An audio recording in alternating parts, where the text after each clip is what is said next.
The ex-wife's assault. The grand night in Madrid. Hold up!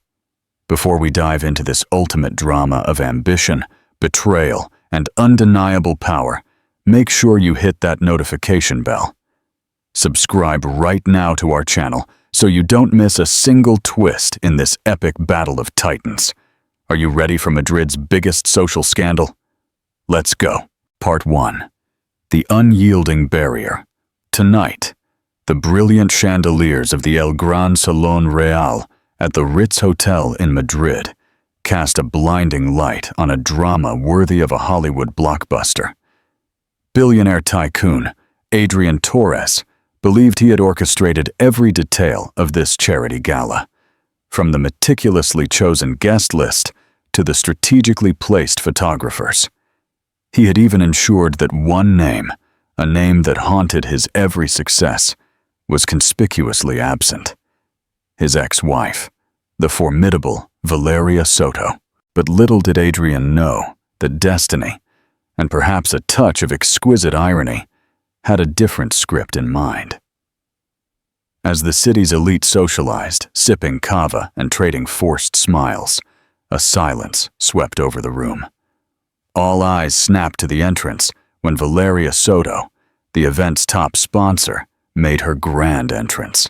The collective gasp was audible. The wall of denial Adrian had so carefully constructed had just crumbled, revealing a story of ambition, betrayal, and the undeniable power of a woman scorned. Part 2. The perfect infiltration. In Adrian Torres's penthouse office, overlooking the bustling Paseo de la Castellana, the nervous energy of his assistant, Carmen Vega, hung in the air. Adrian, a man whose steely gaze and sharp jawline spoke of relentless ambition, paced behind his mahogany desk. The annual gala for the Esperanza Infantil Foundation, his pet project, and a significant social fixture on the Madrid calendar, was only days away. Carmen. Adrian's voice was a low, controlled rumble. Confirm it for me, one more time. Valeria Soto is not on the guest list, not as an individual, not as part of a corporate delegation, and not under any alias. Carmen, a brilliant young woman unfazed by pressure, swallowed hard. Mr. Torres, I personally cross-referenced the entire list 3 times. Mrs. Soto's name appears nowhere. I also flagged her company, Soto Capital, to ensure there are no last-minute table purchases under their banner. A phantom smile touched Adrian's lips. It wasn't a pleasant smile. It was the satisfied expression of a general who had successfully outmaneuvered his adversary. Valeria. Even her name tasted like ash in his mouth. It had been 5 years since their acrimonious divorce, a public spectacle fueled by accusations of infidelity and a bitter battle over Torres Global, the empire he had so painstakingly built. He had emerged victorious, bruised but unbroken, while Valeria had retreated, licking her wounds, and he had assumed she would fade into obscurity. He had underestimated her. The tenacity of the shadow. Over the past few years, whispers had reached Adrian, rumors of Valeria's shrewd investments, her burgeoning real estate portfolio, and the quiet but steady growth of Soto Capital. He had dismissed them as wishful thinking, the desperate attempts of a wounded ego to regain relevance. But beneath the veneer of his confidence, a persistent unease had begun to fester. Valeria had always possessed a tenacity that bordered on terrifying. The sponsors, Carmen, Adrian pressed with his sharp gaze. Check the list again. Every corporate and individual donor. Carmen's fingers flew across her keyboard. The list of benefactors for the gala was long and impressive. Everything appears to be in order, Mr. Torres, Carmen reported after a tense few minutes. The lead sponsors are the Torres Foundation, of course, and then a consortium of smaller donors. She paused, her brow furrowing. There is one new entry, Mr. Torres, a significant contribution made just last week. It is Soto Capital. Adrian's blood ran cold. It couldn't be. There had to be a mistake. Are you sure? Carmen's face was pale as she reread the details. The signatory is Valeria Soto, Mr. Torres. The donation is substantial enough to place Soto Capital as a platinum-tier sponsor, second only to the Torres Foundation itself. A wave of disbelief, followed by a surge of icy fury, flooded Adrian. Valeria, his ex-wife, the woman he had deliberately excluded, had not only managed to infiltrate his carefully controlled event, but had done so in a position of significant power and influence. This wasn't just attending a gala. It was a calculated move, a public declaration of her resurgence. "How did this happen?" Adrian's voice was strained with repressed rage. "Who authorized this sponsorship?" "The initial contact came through our Director of Development, Mr. Iglesias," Carmen explained, her voice barely a whisper. "He said the offer was unexpected but generous, and after verifying Soto Capital's legitimacy, he fast-tracked the agreement. He was unaware of the personal history, sir." Adrian's mind raced. This was about reminding him, and the entire city, that Valeria Soto was still a force to be reckoned with. Part 3. The showdown at the Ritz. The days leading up to the gala were a whirlwind. Adrian attempted to maintain a facade of indifference.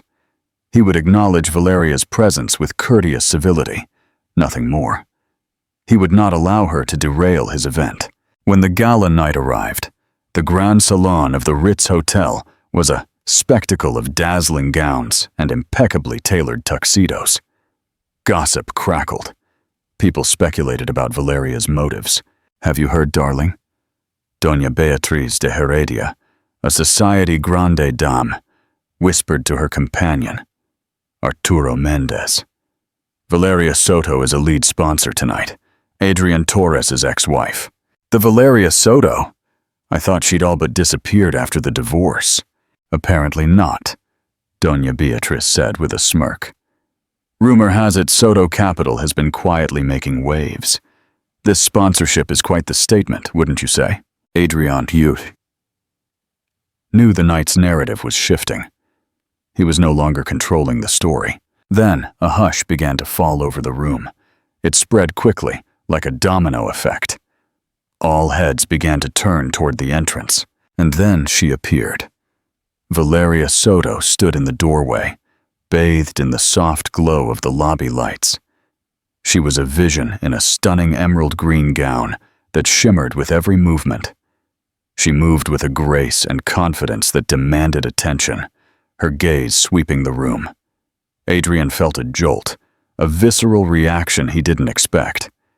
There was an aura of power and self-possession about her that was both captivating and intimidating. The master of ceremonies, Javier Rico, quickly regained his composure and announced, "Ladies and gentlemen, please welcome one of our esteemed platinum sponsors tonight, Signora Valeria Soto." As Valeria made her way to her designated table, something unexpected happened. One by one, guests began to rise from their tables. It wasn't a planned standing ovation. It was a spontaneous reaction, a mixture of respect, curiosity, and perhaps a touch of rebellious admiration for a woman who dared to walk into the lion's den with such composure. Adrian watched in stunned silence as his carefully curated guest list paid a tacit homage to his ex-wife. He remained seated, humiliated, and strangely impressed. Interaction moment. Valeria's spectacular return has changed the game.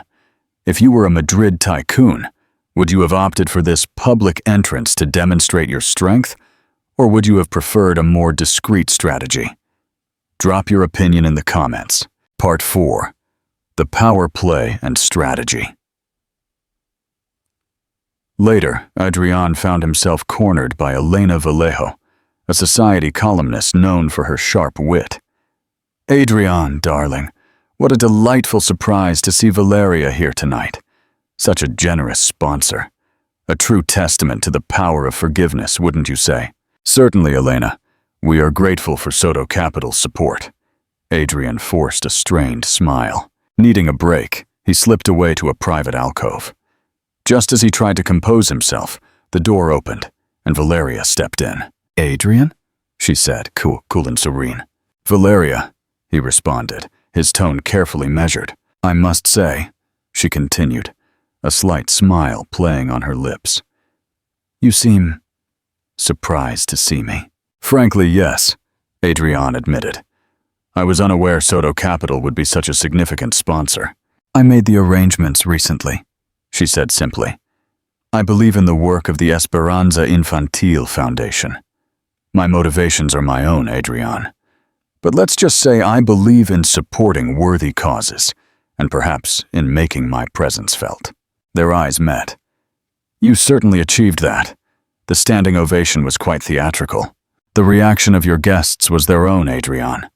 I simply walked into a room you knew you were not exactly invited to," he countered. "I was invited as a sponsor, platinum tier. My invitation was as valid as anyone else's here," she corrected him. Firm. The tension was thick. Adrian knew this casual encounter was only the beginning. The Cervantes building and Catalina Diaz.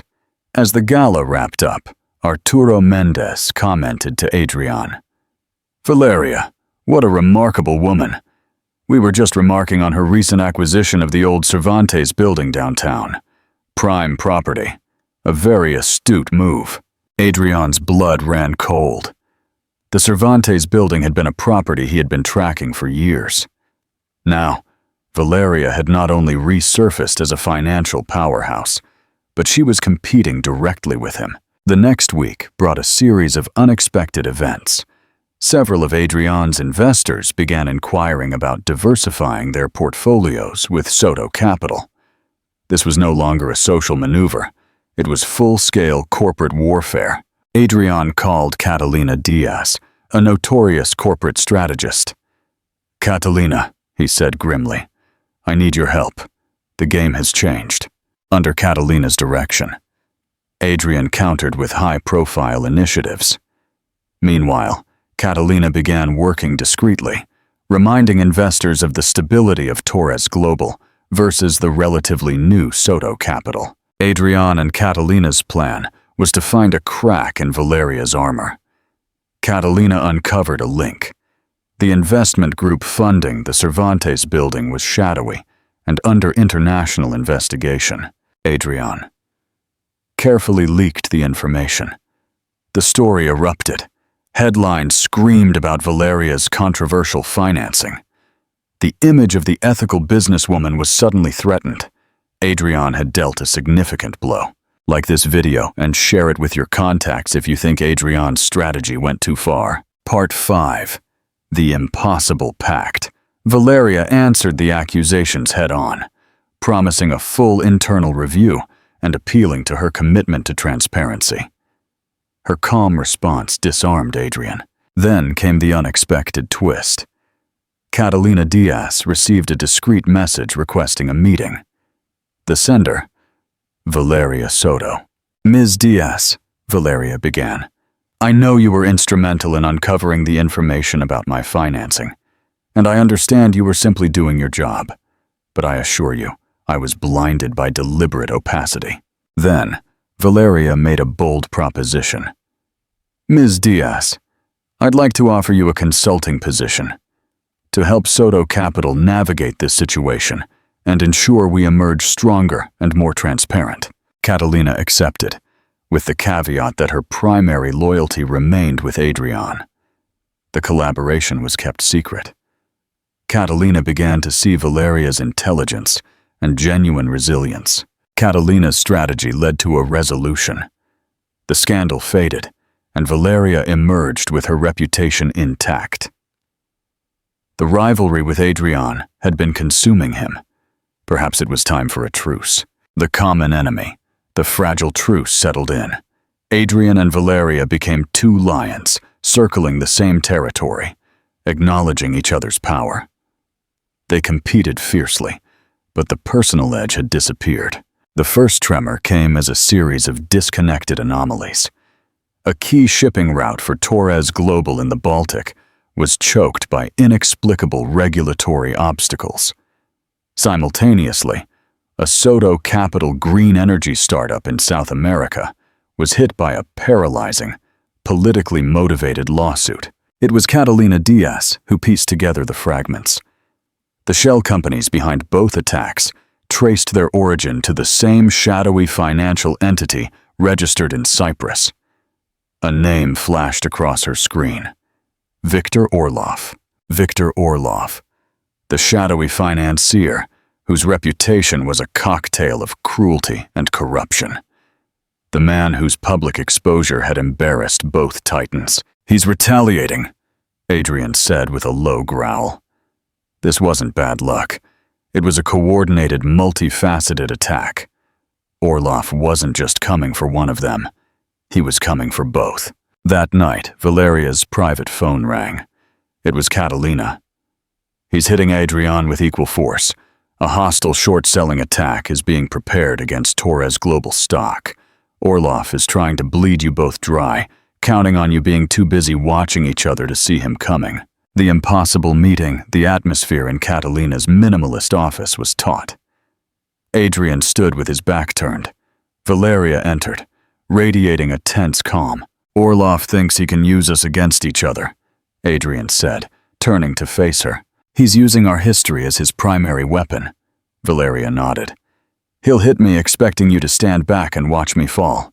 And a part of you wants me to, doesn't it?" Adrian's question was frank. "It would be naive to pretend those feelings simply vanish," Valeria replied, without blinking. "But what I feel is irrelevant. Viktor Orlov is a predator.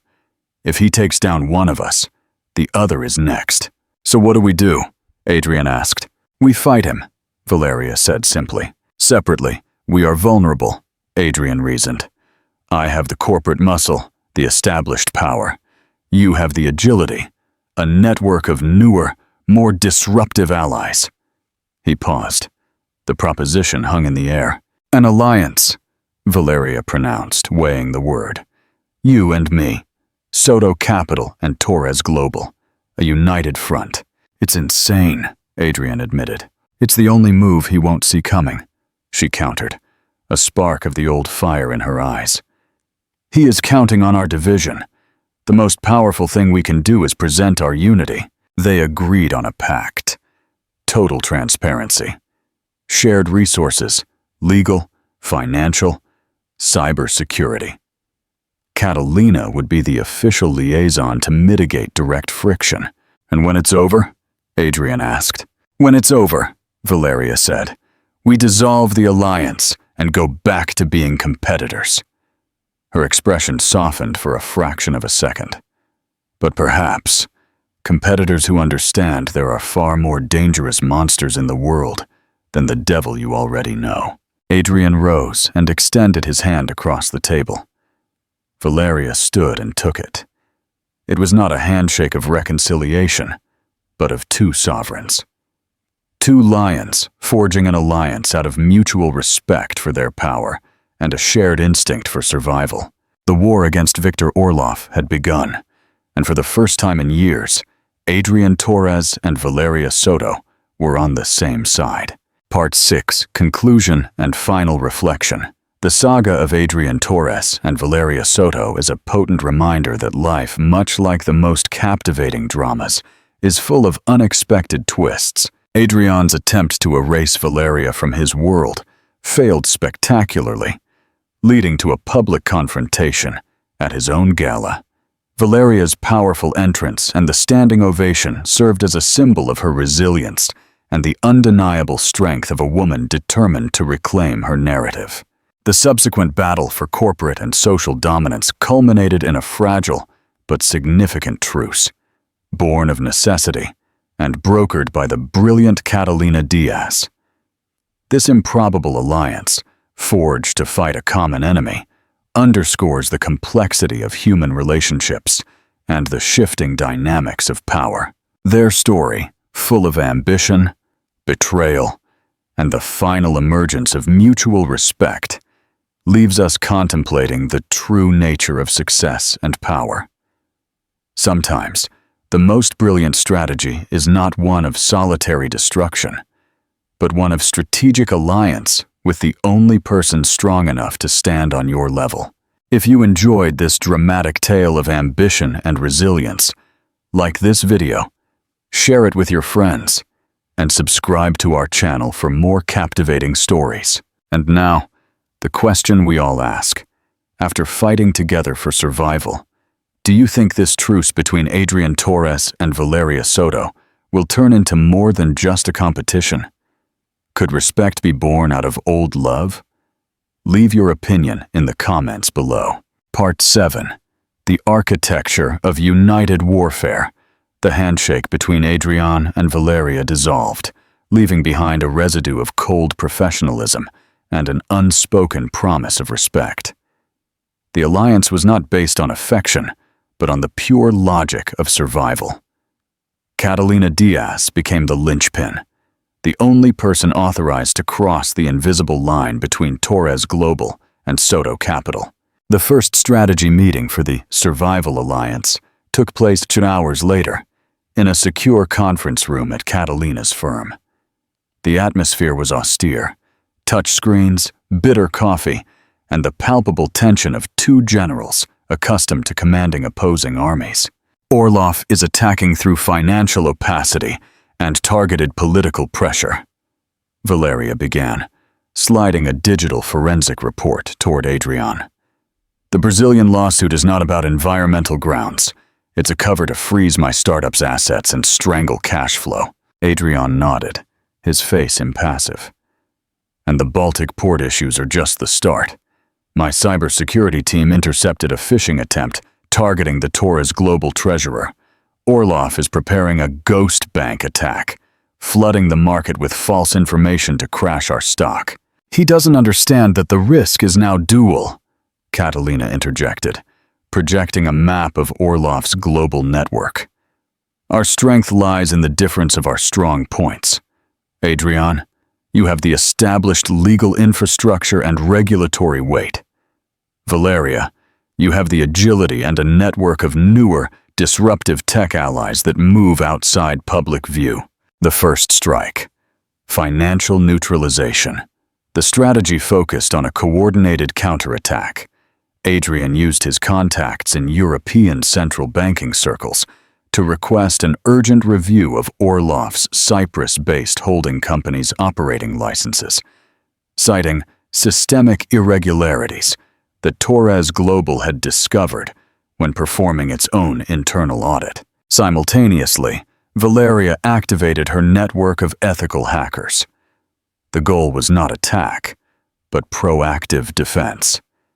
They infiltrated the secondary servers of one of Orlov's shell companies in Panama, not to steal, but to plant a transparency virus. This virus began automatically duplicating and sending Orlov's internal correspondence to encoded archival emails, ready to be weaponized. Hit him where it hurts, Valeria told Adrian, in an aside. The first time she sounded more complicit than adversarial. In his anonymity, Orlov's countermeasure and the human factor. Orof, feeling the regulatory pressure, retaliated immediately. The following week, a devastating article appeared in a low-profile but widely read economic newspaper in Madrid. The headline insinuated that Adrian Torres's Esperanza Infantil Foundation had been cleaning funds of dubious origin, Valeria's Soto Capital donation, and that this was a desperate attempt by Adrian to cover growing Torres Global debts. He's trying to get under our skin and break the alliance, Adrian said, slamming the newspaper down. He knows that if he attacks my personal reputation, he'll force me to react emotionally. Valeria stared at him. And if he attacks mine, forcing me to retreat to protect the Soto Capital name, then it's over. He's betting your ego is stronger than your sense of survival. Interact with the drama. If you were Adrian, with your charitable reputation on the line, what would you sacrifice first? Your public image or the alliance with Valeria? Leave your comment. Don't miss out. Subscribe and share this video with someone who needs a lesson in business strategy. Part 8. The Fall of the Veil. Catalina was crucial in maintaining calm. "Adrian, ignore the article. It's slow poison. We need the killing blow." The killing blow came 2 days later. Valeria's startup in Brazil, capitalizing on a temporary legal loophole created by Adrian's regulatory pressure on Orlof's assets, managed to unfreeze a crucial portion of its funds and filed a counter-lawsuit that sought not money, but the disclosure of the true sponsors behind the environmentalist lawsuit. Orof found himself cornered. The pressure in Cyprus meant he couldn't easily move his assets. The countersuit in Brazil threatened to publicly expose his shell network. The moment of truth. The revelation arrived in the form of an encoded message to Catalina's office, sent by Valeria's transparency virus. It was a transcript of a chat conversation between two of Orlof's partners, discussing how the funding for the Torres Global Baltic port attack had been delayed due to the holding complications in Cyprus. Valeria and Adrian read the transcript together. It was the irrefutable proof of Orlof's coordination against both of them. "It's time for the final move," Adrian said, his voice now calm and cold. "I'll handle the corporate play. Valeria, you prepare the media thrust." Adrian, using the transcript as evidence of market manipulation, activated an emergency clause with the European banking regulator. Within hours, Orlof's main assets were temporarily frozen across several major jurisdictions, citing a transnational economic security investigation. Valeria, for her part, not only won the counter-lawsuit in Brazil, but orchestrated the calculated leak of the metadata of Orlof's correspondence, avoiding the disclosure of sensitive Torres global information. The global press filled with stories about a shadow financial operator coordinating economic attacks against European and Latin American companies. Victor Orlof's name was never mentioned directly, but the reputational and financial damage was terminal. Orof vanished, withdrawing his money and his attacks to focus on saving what remained of his hidden empire. The Survival Alliance had won. Part 9. The End of the Alliance and the New Beginning. A week later, Adrian and Valeria met for the last time in Catalina's office. The air was no longer charged with tension, but with professional exhaustion. "The enemy has retreated," Catalina announced, closing a folder. "The alliance agreement is dissolved with immediate effect, as stipulated. Resources return to their respective companies." Adrian nodded. "Thank you, Catalina. It was a brilliant play." "Thank you, Valeria," he said, turning to his ex-wife. There was no hostility. There was a newfound respect, forged on the battlefield. Valeria stood up. "Thank you, Adrian. You proved you can prioritize survival over ego. That's progress." When only the two of them remained, the silence stretched. The Castellana shimmered outside. "What about us?" Adrian asked bluntly, a question he wouldn't dare ask in a business setting. Valeria shrugged. "We go back to being competitors. But now, we know exactly how far the other can go. That changes the rules, and I'm returning this." Turning, she pulled a USB drive from her pocket. It contains information on the Cervantes building. Orof had manipulated the documents to create a phantom debt. If you had proceeded to try and undermine the deal, you would have been ruined. We fixed it during the alliance. Adrian felt a knot in his throat. She had had the opportunity to let him fall, and didn't take it. "Why?" he whispered. "Because I realized your ruin no longer serves me," Valeria said. "And because, for the first time in 5 years, we worked with honesty. Don't mess it up. Don't." She headed for the door. "Valeria," Adrian called out. "The standing ovation at the Ritz. Was it planned?" She paused and turned. A playful yet power-laden smile appeared on her lips. "I simply walked into a room, Adrian. But I knew if I walked in with enough force, the whole room would stand up to watch the show." Valeria left, leaving Adrian in silence. He walked over to the window, feeling the respect and admiration he had never allowed himself. Part 10. the legacy and new territory. 2 years later, the rivalry between Torres Global and Soto Capital was legendary. But it was no longer poisonous. It was a high-stakes competition, where every move by the opponent was respected as a strategic challenge. Both prospered, becoming even more dominant forces in Madrid. Adrian, influenced by the transparency Valeria demanded, restructured the Esperanza Infantil Foundation.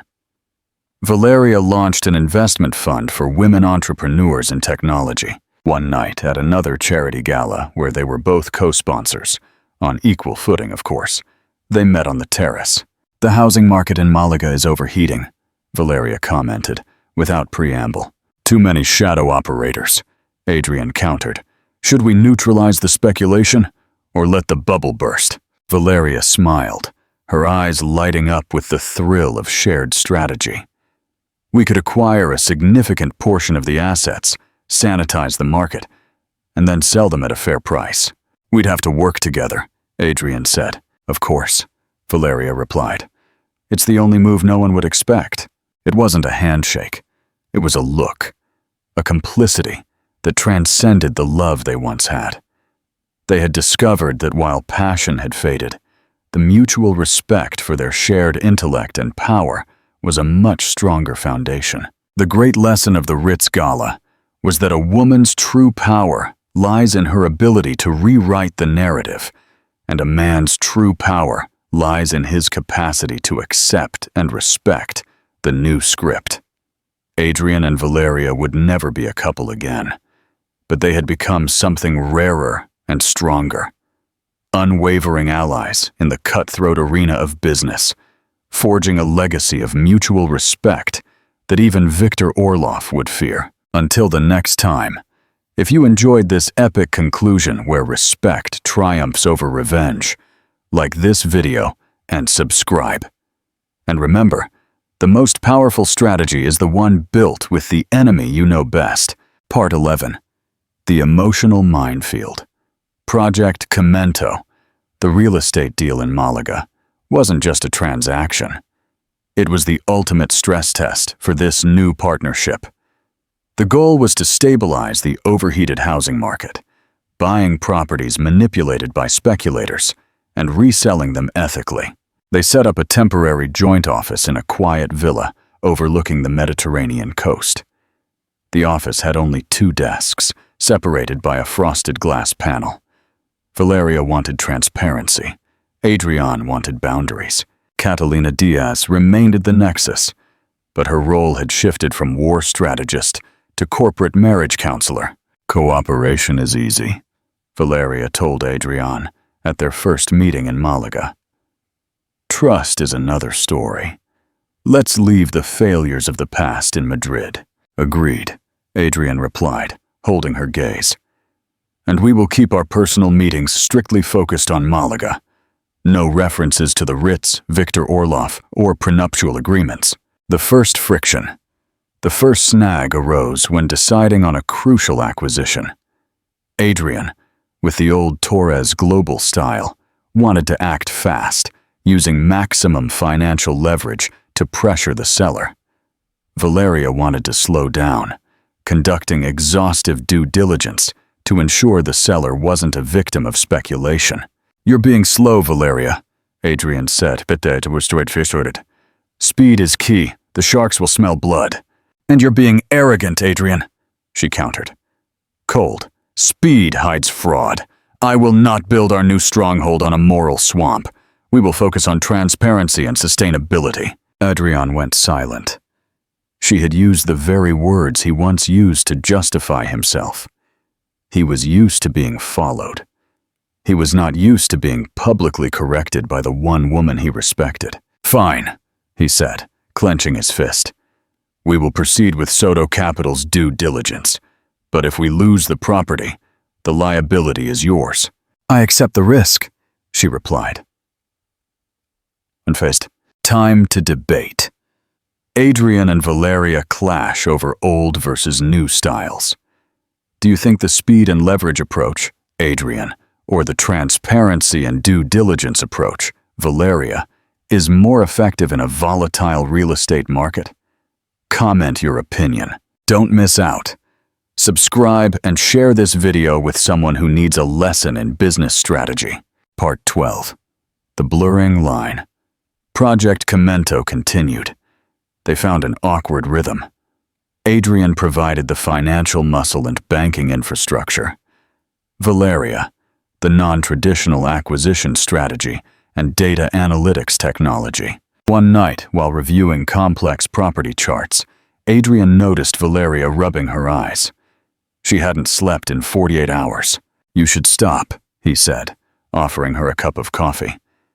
"The Alliance Code of Conduct does not include exhaustion." "It's not the code, Adrian. It's my style." "It used to be mine, too," he said softly. "And it cost you your health. I don't want that to repeat. Sleep. I'll finish this section." Valeria stared at him. This wasn't control. It was genuine concern, devoid of possessiveness. It was something she had craved during their marriage, but never received from the old CEO Torres. "Thank you," she said, taking the coffee. She didn't drink. She set it down. "But I don't trust your ability to differentiate fatigue from poor judgment. You sleep, I'll stay." Adrian let out a sharp, genuine laugh, not a boardroom chuckle. "You never change, Valeria. Strategy is always the final word." He didn't argue. He knew that in this new partnership, retaining personal boundaries was essential to protecting the business. Part 13, the shadow betrayal. With the initial success of Project Cemento, PNT key properties were acquired, and the plan to sell them at fair prices to young families in Malaga was announced. The night before the big announcement, Catalina Diaz called. Her voice was tense. "Valeria, Adrian, something is wrong.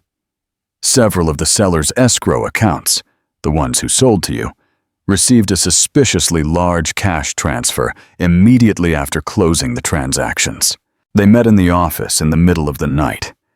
The data pointed to a Switzerland-based consultancy firm. It's a reverse fraud operation," Valeria realized. "Someone is paying our sellers to claim they were defrauded by Soto Capital Torres Global. They want to create an ethical scandal to nullify our announcement." "Orof," Adrian growled. "He's using his old network. It's a trust scandal." But there was a disturbing detail. The Swiss firm had been used for consultation by Torres Global many years ago. Valeria looked at Adrian, doubt crossing her eyes. "You knew that was a low-level money laundering conduit, Adrian. You used it before. Who else in your old circle could have reactivated that to frame us?" Adrian felt the anger rise. "I swear to you, Valeria, I left that garbage behind.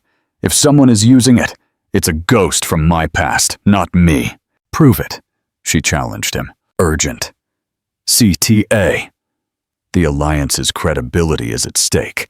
Like this video if you trust Adrian has changed, and comment with suspect if you believe his past will always haunt him." Part 14. The Choice of Sacrifice. Both knew that if this story leaked, all of Project Commento would collapse, and with it, any possibility of their future collaboration. They needed to trace the source fast. After feeding intense hours, Valeria's data analysis revealed the identity of the person who reactivated the Swiss firm. Enrique Morales, former CFO of Torres Global and close to Victoria de la Torre, Adrian's mother. "My mother," Adrian said, swallowing hard. "Orof is taking advantage of her misguided loyalty. We need an immediate public response," Valeria stated, "and it has to be credible. If we simply deny it, people won't believe us. We need a sacrifice. Someone has to go to the press with the full story of Torres Global's past corruption to neutralize this narrative." Valeria looked Adrian in the eyes. "I can tell my story, the betrayal. But to take down this structure, you have to admit yours. You have to expose Morales's connection to your mother. You have to burn the last bridge of your old life." Silence gripped the room. This was no longer about Orof. It was about which side Adrian would choose, the old family and power that shaped him, or Valeria and the ethical future he was trying to build. He looked out at the sea, taking a deep breath. He had learned that success wasn't measured by bank balance, but by the integrity of the foundation it was built upon. "Call Catalina," Adrian said, his voice deep and firm. "We're preparing a press conference. I will expose my past, and then we will call the police to investigate Morales." Valeria nodded, a flash of respect in her eyes. It was the moment he completely transcended the shadow of his former self. Part 15. The construction of trust and commitment. Days later, Adrian Torres gave the press conference. He didn't blame Orof or his mother. He stood tall, admitting the past use of opaque financial structures to protect Torres Global's interests, and stating that this was why Enrique Morales, whom he had fired, was able to act. It was a painful but necessary confession. The scandal subsided. Morales was investigated. Victoria de la Torre called, screaming at him for 30 minutes. But this time, Adrian held his ground. Project Cemento was announced as a success. Finally, on a deserted beach in Malaga, Adrian and Valeria stood side by side, looking at the Mediterranean. "You did the right thing, Adrian," Valeria said. "It was the strongest move you could have made." "It wasn't strategy, Valeria. It was necessity," he admitted. "The necessity to stop living as a ghost." Valeria turned to look at him. She didn't need an apology. She needed proof. And he had given it to her. "Project Cemento is a success," she said. "We should celebrate. But we need to define the next move. We are more than competitors now." "What are we?" He looked into her eyes, where he had once seen anger and now a cautious expectation. "We are complicit allies, Valeria. Strategic partners with a complicated history and an unpredictable future. And that," he said, his voice low, "is a foundation I am willing to build on." Valeria didn't smile, but nodded. She believed in actions, not words, and his actions had earned him more time. Chapter ends. The story of Adrian and Valeria has transformed from betrayal to respect. Subscribe now. And tell us, should Adrian and Valeria form a personal alliance or keep their relationship strictly professional to protect their empires? Part 16. The Negotiation Dinner. 6 months after the success of Project Cemento, the relationship between Adrian and Valeria had stabilized into respectful competition and professional complicity. They called each other, not to talk about Orof, but to analyze market trends or to congratulate each other on victories. However, the emptiness between them remained palpable. The physical space between their desks in Malaga felt increasingly artificial. One evening, Adrian sent a text message. It wasn't an email. It wasn't about business. "Adrian, dinner at La Terraza del Casino?" No business. No phones. Just to define the next move for the accomplices. Valeria responded with a simple, "Accepted." The dinner was a study in contrasts. Adrian, dressed in a casual but elegant suit. Valeria, in a minimalist but powerful dress. There was no flirtation, just a high-intellect tension. Project Cemento was an ethical and financial success, Valeria said, sipping her wine. It proved that transparency sells. But now, people expect our next move. A joint Torres Soto. What will it be? "We could remain competitors," Adrian said, "but I feel that's a waste of synergy." "The risk isn't financial, Adrian," Valeria said, looking him in the eye. "The risk is emotional. We're too comfortable with each other's intellect, but the sentimental trust remains bankrupt." Adrian nodded slowly. "You're right. That's why I propose a new contract. The coexistence contract." Valeria raised an eyebrow. "Go on. Sounds like your style. Managing the unmanageable." The clauses of the impossible contract. Adrian pulled out a small notebook, not a laptop. He read the clauses. Total transparency clause. Zero hidden agendas about the past.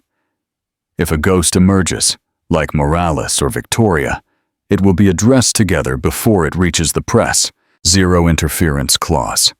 No interference in individual businesses, except to offer strategic analysis upon request. Presence clause.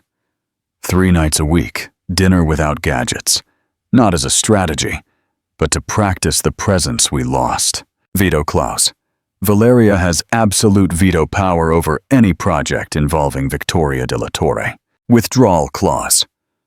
If either party feels the association is causing emotional harm or compromising their integrity, they have the right to terminate the contract without penalty or reproach.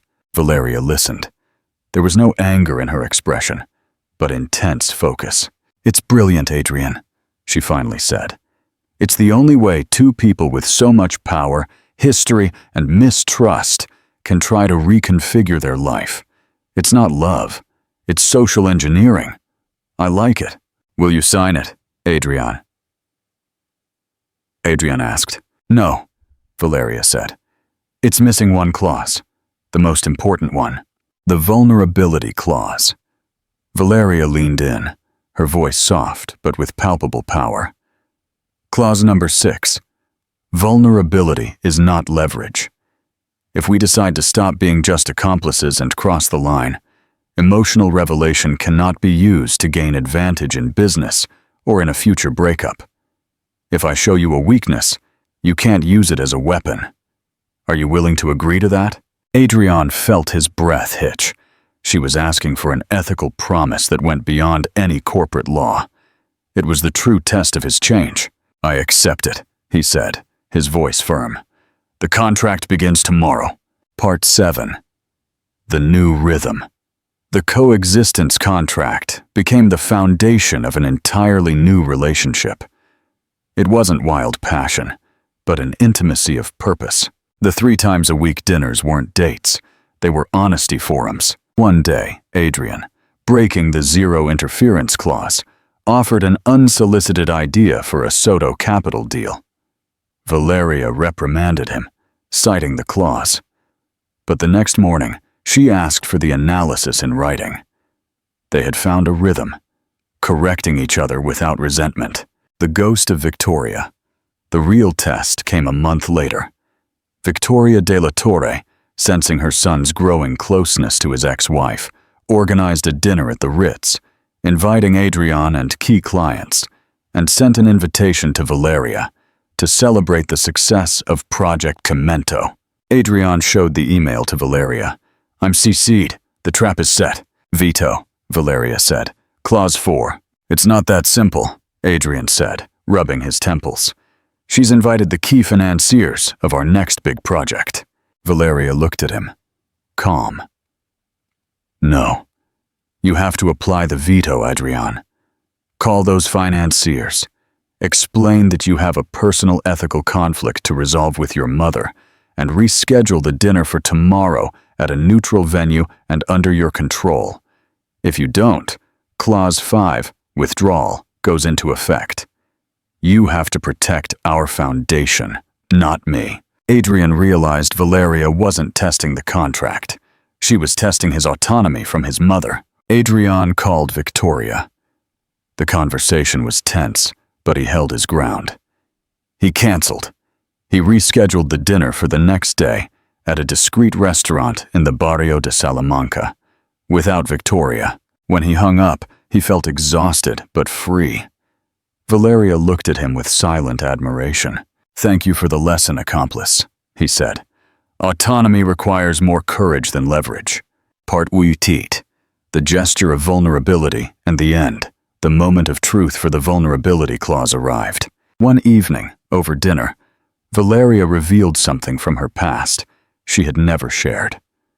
The reason she always wanted to build Soto Capital was because her father lost the family business to a dishonest partner, leaving her with the need to always have absolute control. "That's why I attacked you so much, Adrian," she whispered. "You reminded me of him, brilliant but too trusting." Adrian listened. He didn't analyze or offer a solution. He just listened. The following week, Adrian performed a gesture that was neither business nor romance. He bought a small apartment in the same building as Valeria's. He didn't buy it for himself. He bought it and renovated it, filling it with the few items she took from their marriage, the ones she thought she had lost. Old photos of their travels, a vase from Segovia, the books he always read. He gave the key to Valeria. "The coexistence contract needs a neutral space," he said. "A place where we are neither Torres Global nor Soto Capital. It's a place of retreat, and a reminder that your past doesn't have to define your future. It's yours. I've named it the Refuge of Autonomy." Valeria, the woman who had endured public humiliation without shedding a tear, felt her eyes well up. The gift was not the value of the apartment, but the value of the listening. He had used his immense wealth to validate her pain, not to compensate for it. The end of the accomplices. The final chapter of their story didn't end with a wedding, but with a redefinition. A year later, Adrian and Valeria met on the terrace of the Refuge of Autonomy. The contract was over. It had served its purpose, to rebuild trust. "And now?" Adrian asked, his voice contained. Valeria smiled, a full, real smile that he hadn't seen in almost a decade. "Now, coexistence becomes more natural. We don't need contracts, Adrian. We need continuous presence." "Are you asking me to come home?" "No," Valeria said. "I'm inviting you to build a home." Valeria leaned in, kissing him.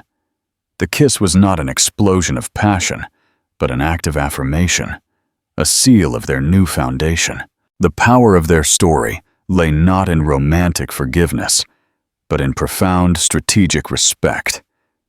They had learned that true love is not managed as an asset, but built, clause by clause, from the wreckage of betrayal and self-determination. The legacy. Adrian Torres and Valeria Soto never legally remarried, but they founded a joint investment holding, the Accomplice Foundation, dedicated to ethical financing and the restructuring of companies in crisis. Their story became a myth in Madrid. Two titans separated by betrayal, only to reunite by a code of honor and mutual respect that was stronger than any passion. They had found the ultimate union, not in blind love, but in clear, strategic alliance. The end. An epic story. The saga of Adrian and Valeria has transformed from betrayal to respect and professional personal complicity. Subscribe now, and tell us, which clause of the coexistence contract do you think was the most important for their success?